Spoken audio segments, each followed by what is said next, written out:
నమస్తే, welcome to Leo. మనతో ఉన్నారు సీనియర్ జర్నలిస్ట్ సత్యమూర్తి గారు. సార్ నమస్తే.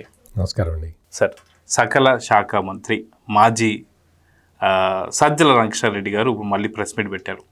వాస్తవానికి చూస్తే యథా రాజా తథా ప్రజ అన్నట్టుగా నిజంగా వారి అధినేత అయినటువంటి జగన్మోహన్ రెడ్డి గారి మాటలకి, ఇటు సజ్జల మాటలకి, వారి నేతలకి ఎక్కడ కూడా నిజం ఒకటే లైన్లో ఏమైనా పాస్ అవుతున్నారని చెప్పి అనిపిస్తుంది.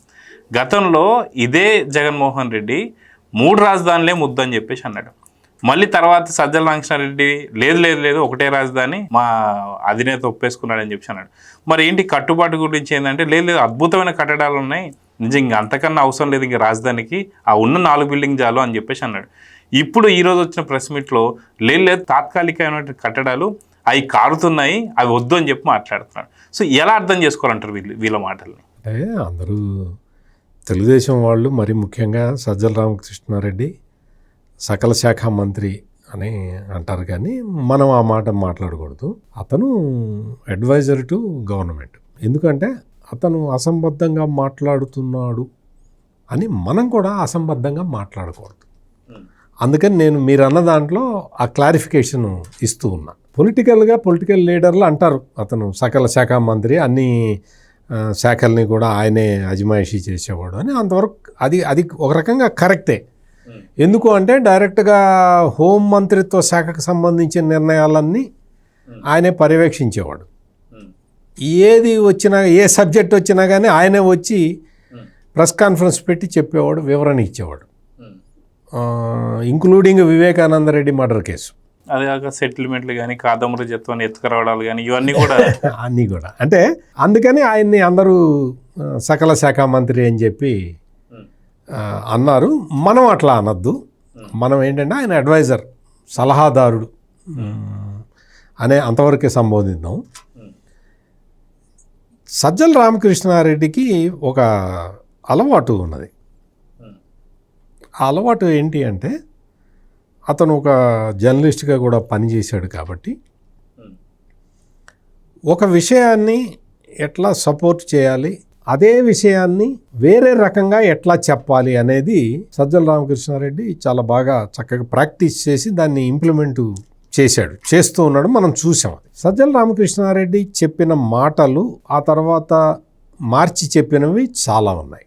ఒకసారి చెప్పింది మళ్ళీ రెండోసారి వాళ్ళకి అనుకూలంగా లేకపోతే దాన్ని మార్చి చెప్పిన విషయాలు చాలా ఉన్నాయి. అందులో ప్రధానమైనది అమరావతి రాజధాని గురించి. అమరావతి రాజధానిలో అంటే అమరావతి రాజధానిగా ఎంపిక చేసి అందులో కన్స్ట్రక్షన్ యాక్టివిటీ మొదలుపెట్టినప్పుడు ఇదే జగన్మోహన్ రెడ్డి అమరావతి రాజధానిగా ఉండాలి, అవసరమైతే ఇంకా ఎక్కువ భూమిని సమీకరించుకోండి, దీనికి నేను పూర్తి మద్దతు తెలుపుతాను అని చెప్పిన తర్వాతే కన్స్ట్రక్షన్ యాక్టివిటీ మొదలుపెట్టారు. ఎందుకు అంటే అప్పటి ప్రధాన ప్రతిపక్ష నాయకుడు జగన్మోహన్ రెడ్డి. హౌస్ మొత్తం యునానిమిటీ రాకుండా మీకు రాజధానిని డిసైడ్ చేయకూడదు అని చంద్రబాబు నాయుడు ఒక నియమం పెట్టుకున్నాడు. ఎందుకు? కొత్తగా ఏర్పాటైన రాష్ట్రానికి రాజధానిని సెలెక్ట్ చేసుకోవాలి అంటే పొలిటికల్ కన్సెషనస్ ఉండాలి అనేది ఆయన సిద్ధాంతం. అన్ని రాజకీయ పార్టీలు ఏకీభవించిన చోటే మనం రాజధాని పెట్టాలి అనేది ఆ పెద్ద మనిషి ఆయన తీసుకున్న నిర్ణయం. దానికి అనుగుణంగా అసెంబ్లీలో తీర్మానం పెడితే ఆ తీర్మానానికి పూర్తి మద్దతు పలికిన వ్యక్తి జగన్మోహన్ రెడ్డి. ఇంకా సభలో ఉన్న పార్టీలన్నీ ఏకీభవించినప్పుడు ఇంకా రాజధానికి డిస్ప్యూట్ ఏమీ లేదు కదా. శివరామకృష్ణన్ కమిటీ చెప్పింది అందరూ కూర్చొని మాట్లాడుకొని ఏకీభవించి ఒక ప్లేస్ సెలెక్ట్ చేసుకోండి అని చెప్పాడు. శివరామకృష్ణన్ కమిటీ సిఫార్సు అది. మరి అది చేయటానికి చంద్రబాబు నాయుడు ప్రయత్నం చేసి అన్ని రాజకీయ పార్టీలు ఏకాభిప్రాయ సాధన చేసి జగన్మోహన్ రెడ్డి కూడా ఒప్పుకున్న తర్వాత కన్స్ట్రక్షన్ మొదలుపెట్టాడు. ఒక 2 నిమిషాలు సైలెన్స్. ఎందుకు అంటే ఈ 2 నిమిషాల సైలెన్స్ కాలంలో జగన్మోహన్ రెడ్డి మాట మార్చాడు, చంద్రబాబు మార్చలా. శివరామకృష్ణ కమిటీ ఏం చెప్పిందో అదే చేశాడు. చంద్రబాబు నాయుడు తన పనిలో తాను ఉండగా జగన్మోహన్ రెడ్డి మాట మార్చాడు. మాట మార్చి ఒక విష ప్రయోగాన్ని, విష ప్రచారాన్ని మొదలుపెట్టాడు. ఏమని? అమరావతిలో గ్రాఫిక్స్ తప్ప ఏమీ లేవు, అన్ని గ్రాఫిక్సే అని ప్రచారం మొదలుపెట్టాడు. దాన్ని విస్తృతంగా సోషల్ మీడియాలో ప్రచారం చేశాడు. చంద్రబాబు నాయుడు ఏమనుకున్నాడు అంటే, నేను నిజంగా చిత్తశుద్ధితోటి అన్ని పార్టీల అభిప్రాయం తీసుకున్న తర్వాతే కడుతున్నాను కదా, ప్రజలు ఆ మాత్రం గమనించరా? ప్రతి దానికి ఈ జగన్మోహన్ రెడ్డి చేసే తప్పుడు ప్రచారానికి నేను సమాధానం చెప్పాలా? ప్రజలు చిత్తశుద్ధిని నేను శంకించాలా అని ఆయన ఇట్లో ఒక రాజనీతిజ్ఞుడిలాగా పరిపరి విధాలు ఆలోచించి ఆయన ఈ బ్లూ బ్యాచ్ చేసే ప్రచారానికి దేనికి సమాధానం చెప్పలే.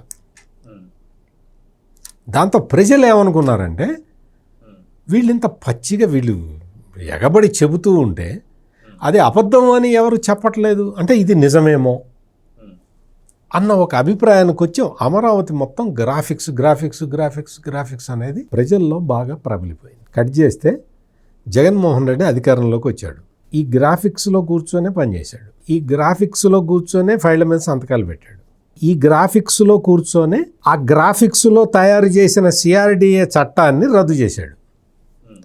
ఆ గ్రాఫిక్స్లో కూర్చొనే సిఆర్డిఏ చట్టం ప్లేస్లో 3 రాజధానుల బిల్లు తెచ్చాడు. ఆ గ్రాఫిక్స్లో కూర్చొనే సిఆర్డిఏ చట్టాన్ని మళ్ళీ తిరిగి ఇంప్లిమెంట్ చేస్తున్నాము అని ఒక రకమైన ఫేస్ తోటి మళ్ళీ చెప్పాడు.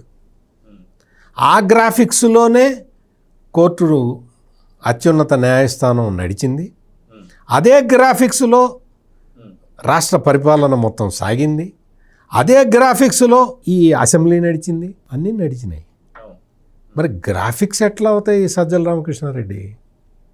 ఆ రోజున మీరు చేసిన ప్రచారం ఏంటి? గ్రాఫిక్స్ అని కదా.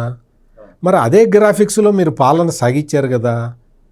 మరి ఇప్పటికీ గ్రాఫిక్స్ అనే అందామా? ఇప్పుడు ఆ రోజున చంద్రబాబు నాయుడు ఇవి తాత్కాలిక భవనాలు అని చెప్పింది ఎందుకు అంటే, ఇప్పుడు నడుస్తున్న హైకోర్టు, ఆంధ్రప్రదేశ్ హైకోర్టు, అది హైకోర్టు కోసం కట్టిన బిల్డింగ్ కాదు, అది జిల్లా కోర్టు బిల్డింగ్. అది అంటే జిల్లా కోర్టు కోసం చంద్రబాబు నాయుడు కట్టిన బిల్డింగు ఏ స్థాయిలో ఉంది అంటే హైకోర్టు నడిపే స్థాయిలో ఉంది. You must appreciate. Chandrababu Naidu ఇటువంటి పని చేసినందుకు నీకు చేత అయితే అప్రిషియేట్ చేయాలి. ఇప్పుడు కడుతున్నాడు, చూసిరాపో. హైకోర్టు బిల్డింగు ఇప్పుడు కడుతున్నాడు, ఒక్కసారి వెళ్ళి చూసిరాపో. రాఫ్ట్ ఫౌండేషన్ తోటి అక్కడ కడుతున్న హైకోర్టు బిల్డింగు ఆ ప్లాన్ ఒక్కసారి చూపిస్తే చీఫ్ జస్టిస్ ఆఫ్ ఇండియా ఆయన ఆశ్చర్యపోయాడు. దేశంలో ఎక్కడ ఇటువంటి హైకోర్టు ఉండదు అన్నాడు. బహుశా మొహోటం అడ్డం వచ్చి ఉంటుంది, లేకపోతే మా సుప్రీంకోర్టు కన్నా బాగుంది అనాలి. చెప్తున్నా అంటే ఆ స్థాయిలో హైకోర్టు నిర్మిస్తూ ఉన్నారు. అదేవిధంగా సచివాలయం, ఈ జగన్మోహన్ రెడ్డి 5 సంవత్సరాల పాటు కూర్చొని ఫైళ్ళ మీద సంతకాలు పెట్టాడు చూసావా, చక్కగా ఏసీ వేసుకొని, రిమోట్ తోటి ఏసీ వేసుకొని. ఆ ఏసీ కూడా చంద్రబాబు కొన్నదే. జగన్మోహన్ రెడ్డి కొత్త టవల్ వేసుకొని కూర్చున్న కుర్చీ కూడా చంద్రబాబు కొన్నదే. అన్నీ చేశాడు కదా. ఇప్పుడు చూడు, అక్కడ టవర్స్ కడుతున్నారు, ఐకానిక్ టవర్స్. ఎన్ని టవర్లు వస్తున్నాయో చూసిరా పొమ్మను. ఈ సజ్జల రామకృష్ణారెడ్డి వెళ్తాడా, జగన్మోహన్ రెడ్డి వెళ్తాడా నాకు తెలియదు, కానీ ఈ ఐకానిక్ టవర్స్ అంటే డిపార్ట్మెంట్లకి ఏంటి, డిపార్ట్మెంట్ల హెడ్లకి వాటికి ఒక 5 ఐకానిక్ టవర్స్ వస్తూ ఉన్నాయి. ఒక్కసారి వెళ్ళి చూసిరమ్మను. ఇది ఇప్పుడు కడుతున్నది ఒరిజినల్ శాశ్వత భవనం. నువ్వు ఫైళ్ళ మీద ఇంతకాలం సంతకాలు పెట్టి నువ్వు కూర్చున్నావు చూసావా, ఒక మంచి టవల్ వేసుకొని, తెల్ల టవల్ వేసుకొని కూర్చున్నావే, అది తాత్కాలికం. అట్లా ఉండదు సెక్రటేరియట్, ఐకానిక్ టవర్లో ఉంటుంది. అందుకని వాటిని తాత్కాలిక భవనాలు అంటే, చంద్రబాబు నాయుడే తాత్కాలిక భవనాలు అన్నాడు కాబట్టి ఇవి గ్రాఫిక్స్ అని ప్రచారం చేసి రాష్ట్ర ప్రజలకి అబద్ధం చెప్పి గెలిచాడు జగన్మోహన్ రెడ్డి. ఈ రోజున అమరావతికి చట్టబద్ధత వస్తూ ఉంటే కళ్ళమ్మడి రుధిరం గారుతూ ఉన్నది. ఎందుకు? నీకు 5 సంవత్సరాల పాటు పరిపాలించమని నీకు ఆంధ్రప్రదేశ్ ప్రజలు ఓటేస్తే నేను ఈ రాష్ట్రానికి శాశ్వత ముఖ్యమంత్రిని అని నువ్వు డిక్లేర్ చేసుకొని అమరావతిని సర్వనాశనం చేసేసి అమరావతిలో మొత్తం సర్కారీ తుమ్మ చెట్లు పెంచేసి అమరావతి మొత్తాన్ని విధ్వంసం చేసేసి ఇప్పటిదాకా నేను చెప్పిన 5 ఐకానిక్ టవర్స్లో చేపలు పెంచి ఎన్ని దారుణాలు చేశావు, ఎంత అకృత్యం చేశావు. ప్రభుత్వ సొమ్ము, ప్రజల సొమ్ముతోటి కట్టిన ప్రభుత్వ భవనాలు అన్న ఇంగిత జ్ఞానం కూడా లేకుండా నీళ్లు నిలబెట్టావు 5 సంవత్సరాల పాటు, చేపలు పెంచావు. ఈ రోజున వెళ్ళి చూసిరాపో జగన్మోహన్ రెడ్డి, నువ్వు చేపలు పెంచిన చోట ఐకానిక్ టవర్ వచ్చి లేచింది, ఫస్ట్ ఫ్లోర్ వరకు లేచింది, చూసుకోపో వెళ్ళి. ఆ ఫౌండేషను, రాఫ్ట్ ఫౌండేషను కొత్త టెక్నాలజీతోటి కడుతూ ఉన్నారు. ఒక్కసారి వెళ్ళి విజిట్ చేసిరా, నీ చేపలు ఎలా ఉన్నాయో ఒక్కసారి పరామర్శించిరా. నీ చేపల్ని, ఆ చేపలు ఇంకా ఉన్నాయా, నేను పెంచిన చేపలు ఇంకా ఉన్నాయా అని ఒక్కసారి చూసుకోనరా. చేపలు పెంచాల్సింది ఐకానిక్ టవర్స్లో కాదు, చేపలు పెంచాల్సింది చెరువుల్లో. అది తెలుసుకోవాలి ఫస్ట్. అన్ని ఇటువంటి విషయాలు ఫస్ట్ తెలుసుకోవాలి. రాష్ట్రానికి ముఖ్యమంత్రి కావాలంటే ఫస్ట్ ఇటువంటి విషయాలు తెలుసుకోవాలి. ఇవన్నీ తెలుసుకోకుండానే ముఖ్యమంత్రి అయ్యావు కాబట్టి ఆ రాష్ట్ర గతిని మార్చేసి ఒక దురదృష్టకరమైన మలుపు తిప్పి సర్వనాశనం చేసి కూర్చోబెట్టావు. అంటే సార్, ఇప్పుడు 28వ తారీఖున చట్టబద్ధత కాబోతున్న దానికి ఇప్పుడు అసెంబ్లీ జరగబోతుంది. సో ఇది జరగబోతుంది కాబట్టి ఇప్పుడు మళ్ళీ సజ్జల దీని మీద కామెంట్స్ చేస్తున్నారని చెప్పి అనుకోవచ్చా? అందుకే చెప్తున్నా కదా, కళ్ళల్లో రక్తం కారుతున్నదని చెప్పింది ఇదే. నీకు ఏమైంది? ఆంధ్రప్రదేశ్ రాష్ట్ర విభజన చట్టంలో ఏమున్నది? చట్టం తయారు చేసినప్పుడు ఏం తయారు చేశారు? 2014 నుంచి 2024 వరకు ఉమ్మడి రాజధానిగా హైదరాబాద్ ఉంటుంది అని పెట్టారు. 2024 తర్వాత 24 జూన్ 2వ తారీఖు తర్వాత నీకు ఎవరి రాజధాని వాళ్ళకు ఉండాలిగా. తెలంగాణకి రాజధాని ఉండాలి, ఆంధ్రాకి సపరేట్ రాజధాని ఉండాలి. మరి అది జరగాలి అన్నప్పుడు, అది జరిగినప్పుడు ఆ చట్టాన్ని మార్చాల్సిన అవసరం ఉంది కదా. లేదు, మార్చకుండా అలాగే పెడితే ఆ చట్టం కాల పరిమితి తీరిపోయిన చట్టం అయిపోతుంది కదా. అప్పుడు మళ్ళీ ఆంధ్ర తెలంగాణ 2 కలపాలి కదా. అందుకని ఈ చట్టాన్ని మార్చాలి. ఆంధ్రప్రదేశ్ రాష్ట్ర పునర్విభజన చట్టాన్ని మార్చాలి. మార్చి మరి 10 సంవత్సరాల ఉమ్మడి రాజధాని అయిపోయింది కాబట్టి మరి నీ రాష్ట్రం ఏదో అక్కడ రాయాలి.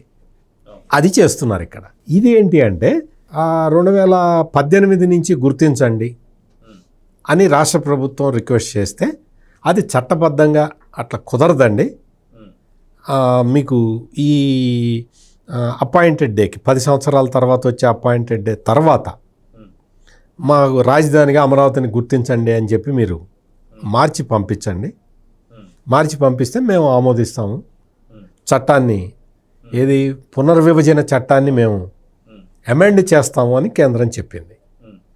అది పంపించిన తర్వాత సిఆర్డిఏ చట్టం అమల్లో ఉండగా ఆ చట్టాన్ని మార్చకూడదు అన్న ఉద్దేశంతో సిఆర్డిఏ చట్టంలో ఉన్న కొన్ని క్లాజులు వాటికి మేము ఈ తీర్మానం ద్వారా మేము పరిష్కారం చూపిస్తామని చెప్పి అసెంబ్లీ కన్సర్న్ ఇవ్వాలి అని కేంద్ర ప్రభుత్వం అడిగితే ఇప్పుడు అసెంబ్లీ తీర్మానం చేసి పంపిస్తూ ఉన్నారు.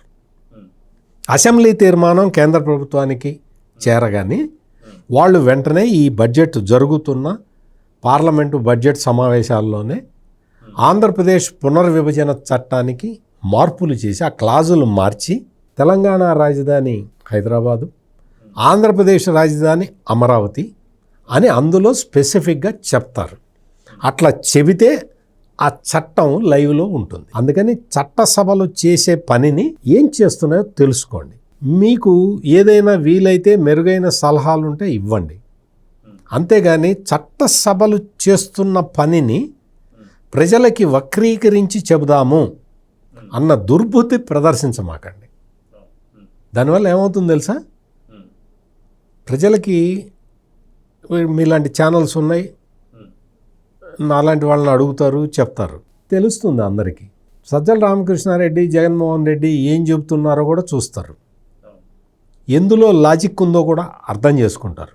అప్పుడు వాళ్ళకి ఇప్పటికే క్రెడిబిలిటీ లేదు, మైనస్ డిగ్రీల్లోకి వెళ్ళిపోయింది. ఇటువంటి మాటలు మాట్లాడితే భవిష్యత్తులో 50 సంవత్సరాల తర్వాత కూడా వాళ్ళ క్రెడిబిలిటీ రాదు. అందుకని తప్పుడు సమాచారాన్ని మనం ప్రజలకు ఇవ్వకూడదు. మనం ఆంధ్రప్రదేశ్ పునర్విభజన చట్టాన్ని సవరించుకోవాలి, అది సవరించుకుంటున్నాం. దానికి సంబంధించిన ప్రక్రియ నడుస్తూ ఉన్నది. అందులో కొన్ని ప్రొవిజన్స్కి అనుకూలంగా తీర్మానాలు కావాలి, చేస్తూ ఉన్నారు.